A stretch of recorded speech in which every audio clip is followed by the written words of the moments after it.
Bienvenue à toutes et à tous, je suis Marius, j'espère que vous allez bien. Bien évidemment, on se retrouve de nouveau sur du catch et nous allons parler de NXT Vengeance Day. En effet, c'est le premier NXT depuis un très long moment qui se passe ailleurs qu'en Floride à Orlando. Ça se passe à Charlotte, en Caroline du Nord. Et franchement, ça fait plaisir de retrouver NXT dans d'autres endroits. J'espère que ça va continuer. En tout cas, à mon avis, c'est clairement parti pour. Alors oui, nous allons parler de ce PLE absolument incroyable. Comme tous les NXT d'ailleurs, les NXT sont toujours incroyables. Et celui-ci n'échappe clairement pas à la règle. Il était excellent, vraiment excellent, avec de très bonnes surprises évidemment. On va commencer par parler du premier match de la soirée pour le NXT North American Championship entre Wesley et Dijak. Alors bon, j'aurais clairement pas été contre si Dijak avait gagné. Mais je suis contente que Wesley ait conservé, vraiment. Et j'adore ce mec, je l'adore vraiment. Vous savez, après le renvoi de Neige Carter, eh ben, j'avais vraiment très peur pour l'avenir de Wes. Et du coup, je suis vraiment contente de m'être trompée. Le mec est vraiment incroyable dans tout ce qu'il fait en solo. J'adorais MSK, évidemment. Mais là, franchement, j'adore ce que fait Wes. Et Dijak, oh Dijak, on en parle, il est excellent ce mec. Par contre, son doigt disloqué, j'ai encore l'image dans ma tête. Je ne vous la mets pas, parce que si vous êtes sensible, ben, je préfère éviter. Mais je peux vous dire que moi, tout ce qui touche au doigt, je déteste ça. Quand c'est Butch, par exemple, qui fait des trucs comme d'habitude, bon, ça me dérange pas. Mais là, pour le coup, un doigt disloqué, j'ai pas du tout aimé. En tout cas, voilà, c'est juste disloqué, donc ça devrait aller pour lui. Bref, premier match de la soirée, super, bien évidemment. Donc maintenant, on reste à savoir si leur rivalité va continuer ou bien si quelqu'un d'autre se mesurera à West pour le titre et après ce que va faire Dijak. Le match suivant pour les NXT Women's Tag Team Championship, Katana Chance et Kayden Carter, les championnes, contre Fallon Henley et Kiana James. Alors, là les amis, la surprise générale. Je crois que pratiquement personne ne s'y attendait. En effet, nous avons de nouvelles championnes, Fallon et Kiana. Alors ça les amis, alors ça, je ne l'ai clairement pas vu venir.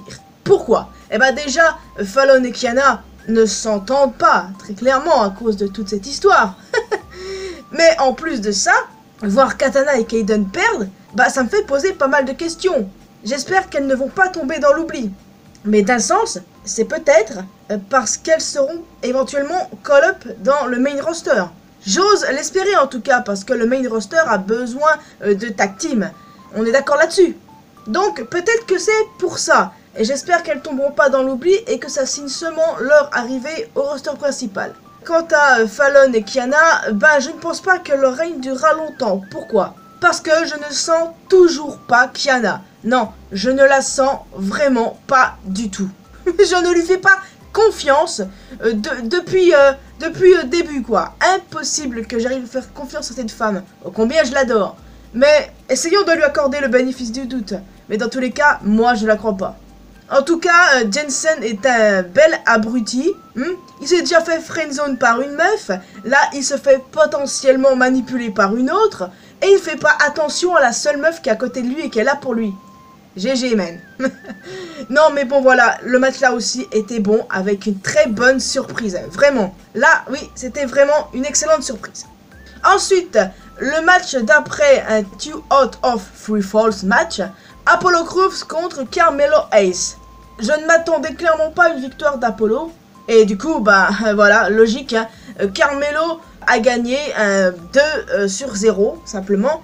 Et ce match signe la réapparition de Commandant Aziz, enfin d'Abba Kato. C'est sur ce nom-là qu'il est revenu.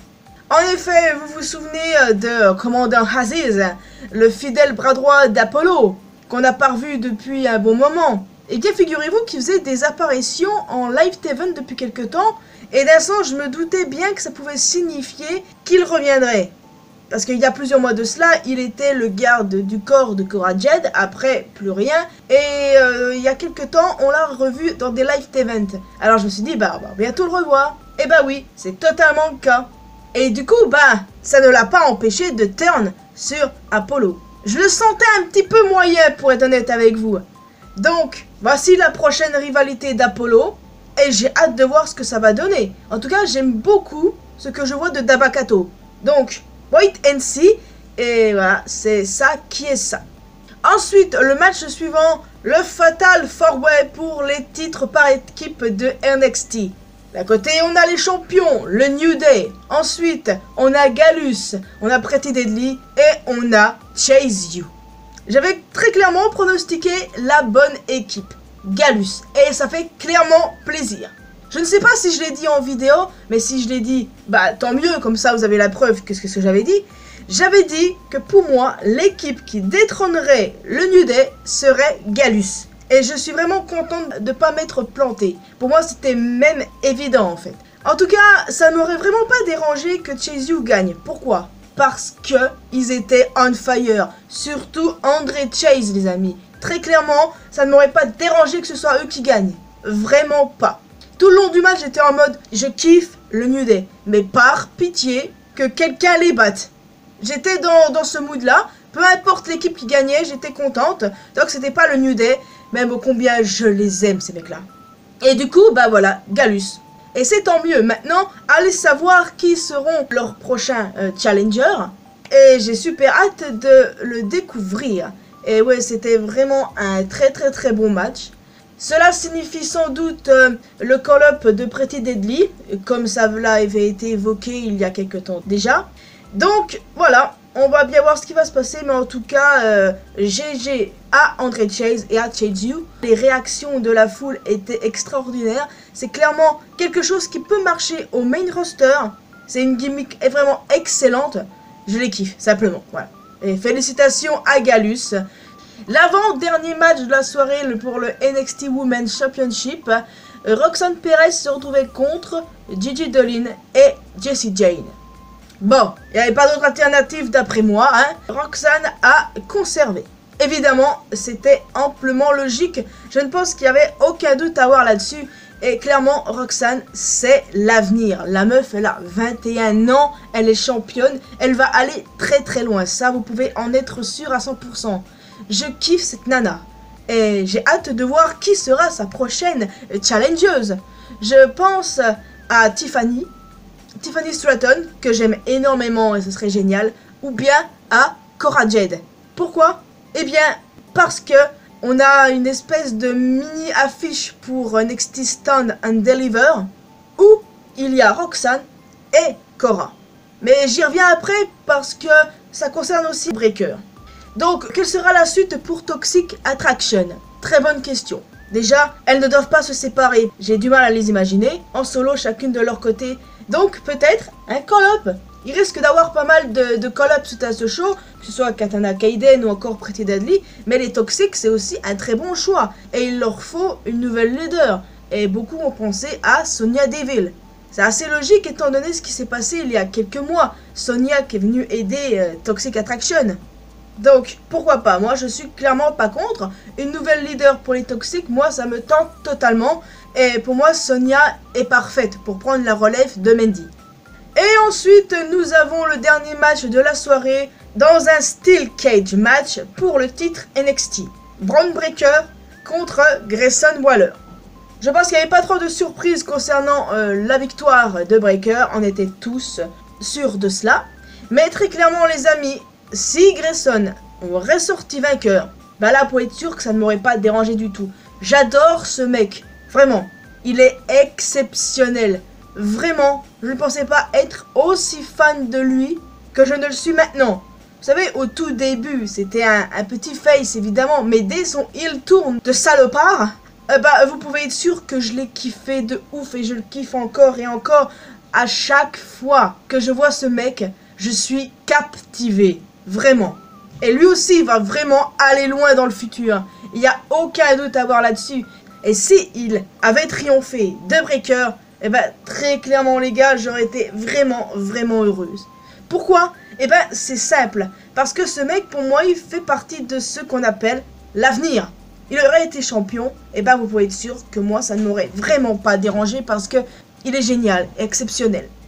Donc, ça signifie peut-être qu'il sera call-up dans le roster principal. Il faisait partie de la liste des noms cités par Shawn Michaels pour rejoindre le roster principal étant donné qu'ils sont prêts. Oui, je vous l'ai déjà dit, il y avait tout un tas de noms, Pretty Deadly du coup, Alba Fire, Grayson, JD McDonough et Zoe Stark. Donc voilà, ce sont des noms susceptibles à retrouver dans le roster principal d'ici peu et j'ai vraiment trop hâte. Breaker a conservé, mais on a très bien vu à la fin Carmelo Hayes qui le regarde de la rampe. Voici le prochain challenger de Breaker. Et c'est amplement logique, car pour moi, Melo sera le seul et unique qui pourra détrôner Breaker, et ce, à Stand and Deliver. Sur la mini-affiche de Stand and Deliver, comme je vous le disais, il n'y a pas que Cora Jade et Roxanne Perez, mais il y a également Bron Breakker et Carmelo Hayes. Donc on peut supposer que les prochains challengers, respectivement de Roxanne et de Bron, seront Cora Jade et Carmelo Hayes. Pour moi, il n'y a absolument aucun doute concernant ceci. Même si j'aimerais bien voir Tiffany en rivalité avec Roxanne, je pense quand même qu'il y a des chances que ce soit Cora contre Roxanne à Stand and Deliver, tout comme Bron contre Carmelo. Voilà. Et c'est absolument incroyable, les amis, incroyable. Alors autant je suis sûr pour les challengers des champions principaux, mais pour les champions tag team et champions nord-américaines, je me demande qui seront les prochains challengers. En tout cas, ce serait pas mal de voir Chase U rentrer en rivalité à plein temps avec Gallus. Quant aux prochaines challengeuses de Fallon et Kiana, ce serait potentiellement Alba Fire et Illa Dawn, étant donné qu'elles sont en équipe maintenant. Donc, c'est pas illogique, parce que l'équipe Kiana Fallon, ça va pas durer qu'on se le dise. Et ce serait pas mal que le prochain challenger de Wes soit un mec comme Noam Dar qui reviendrait, tu vois. Je kiffe Noam Dar et je veux le revoir, ce mec il me manque énormément. Et ce serait génial qu'il revienne et qu'il se lance en rivalité avec Wes. Ou bien, il n'en a juste pas terminé avec Dijak. En tout cas les amis, excellent show du début à la fin, je n'ai clairement pas à me plaindre. Du très bon catch, avec des résultats logiques et insurprenants, oui, il faut clairement l'avouer. Et ouais, voilà, j'ai vraiment kiffé ma meilleure vie. Ouais, vraiment, à chaque fois, les NXT, ils me donnent des frissons tellement c'est incroyable. Bordel! Et dire qu'il y a encore des gens qui ne regardent pas NXT. Moi, je connais des gens, les gars, ils regardent le PLE de NXT. Mais ils ne regardent jamais les shows hebdomadaires. Et chaque fois, ils sont en mode, ah ben c'est qui ça? Eh ben regarde, c'est tout, point. What the fuck? D'où tu regardes un show sans regarder les shows hebdomadaires de la semaine? Je ne comprendrai jamais ça. Il loupe clairement quelque chose parce que NXT, il faut pas oublier que c'est un show de développement. Les gens, ils croient trop, ouais, bon bah c'est de la merde. Alors qu'ils ont jamais regardé, ou qu'ils ont seulement regardé un seul épisode. Et même s'ils ont regardé qu'un seul épisode, ça se trouve, c'est seulement les premières minutes. Mais what the fuck? Ça me dépasse, ça me dépasse. J'adore NXT et je l'aime autant que la version Black and Gold. Clairement, ok? Donc, on va se calmer et on va profiter du catch. Bon. Je m'attendais très clairement à voir Dragon Lee, vous savez, ce mec il a signé depuis peu avec la WWE et il débutera dans la brand NXT. Et ben en fait apparemment s'il n'était pas présent, ce serait dû à des problèmes de visa. Ce qui n'est pas illogique d'un sens, parce que tout un tas de lutteurs de NXT ont des problèmes de visa. En gros, Meiko Satomura et Eija Dragunov, ce qui est probablement le cas pour les autres comme Noam Dar, même si j'espère le revoir bientôt. Et c'était également le cas pour Stevie Turner ou encore Gallus, s'ils avaient des problèmes de visa qu'ils ont réussi à régler eux.